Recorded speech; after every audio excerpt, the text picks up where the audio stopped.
உங்கள் பெரிய பாம்பு ஒன்று படுத்துருக்கதா சொன்னாங்க. அது மூவ் பண்ண முடியல, அதுக்கு ஏதோ அடிபட்டிருக்குன்னு சொல்லியிருக்காங்க.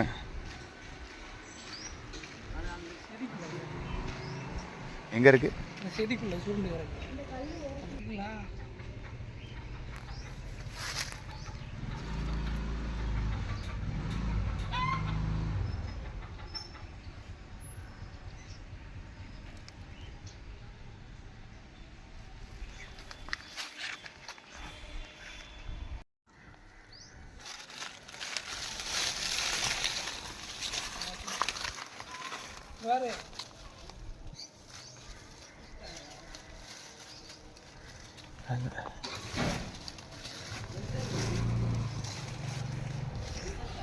இல்லை அடிபடல தோல் உரிக்குது. இல்லை தோல் உரிக்கிறதுனால பட்னி கிடந்து தான் உரிக்கும். இருங்க, தள்ளிடுங்க. அதான்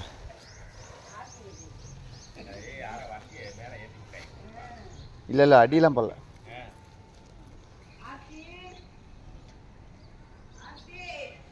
தண்ணி வாளியில் தண்ணி எடுத்துருவாங்க.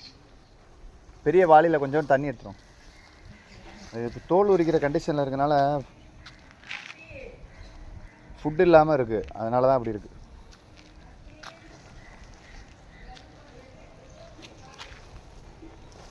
சரி, பயப்படாரா? இருடா தண்ணி தானே தரேன் உனக்கு, தண்ணி தரேன், பயப்படாது. சரி, நீங்கள் இங்கிட்டு போகணுமாப்பா? நல்ல வேலைங்க, பாம்பு அடிபட்டு கிடக்குன்னு சொல்லுவோமே, நான் பயந்துக்கிட்டே வந்தேன் செல்லத்துக்கு ஏதாவது ஆயிருக்கும்னு. நல்ல வேலை. தோல் உரிக்கிற கண்டிஷனில் இருக்கிறதுனாலே பாம்பு ரொம்ப கஷ்டப்பட்டு தான் உரிப்பாங்க, ஃபுட்டு எடுத்துக்கிற மாட்டாங்க.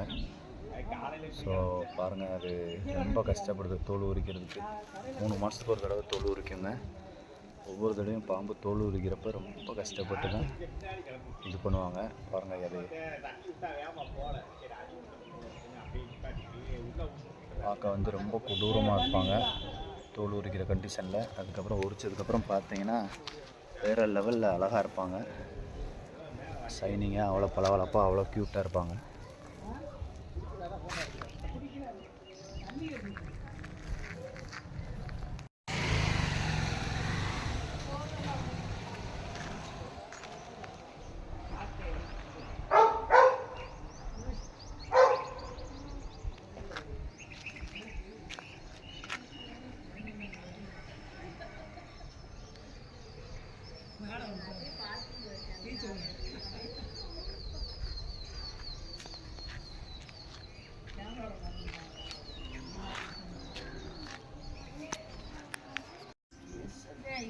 அந்த அளவுக்கு இதாகாது, சும்மா படுத்துக்கணும்.